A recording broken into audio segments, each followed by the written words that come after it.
گره سازیم و ره پیما من و دریا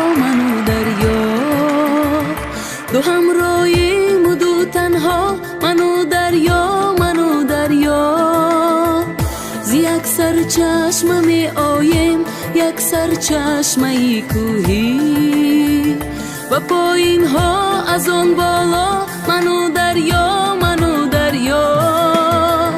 من از وی شور میگیرم وی از من شیر میگیرم دو پر شوریم و پر غوغا من و دریا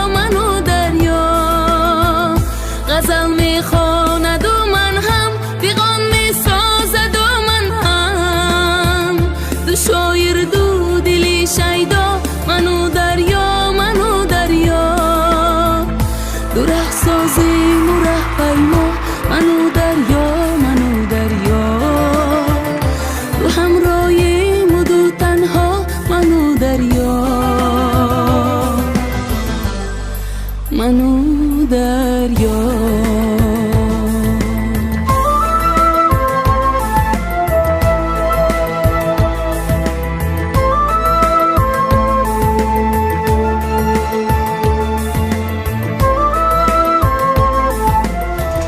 Здравствуйте, Гулясал! Вы великолепно выглядите!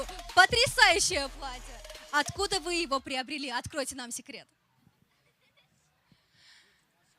السلام علیکم عزیزان دل. از دیدار هر یک شما بسیار شاد هستم. الها زنده باشتان. دستگیری شمایان برای ما حافظان صنعتکاران بسیار مهم است. الها همیشه زنده باشید، سلامت باشید، خندان رو باشید. خیلی ما از کجا الهام میگیریم، از کجا خوش رو میشیم، همش از مخلصان عزیزی ما است. سلامت باشید. Это была Гулясал Пулотова, которая сегодня просто поражает всех своим сказочным видом.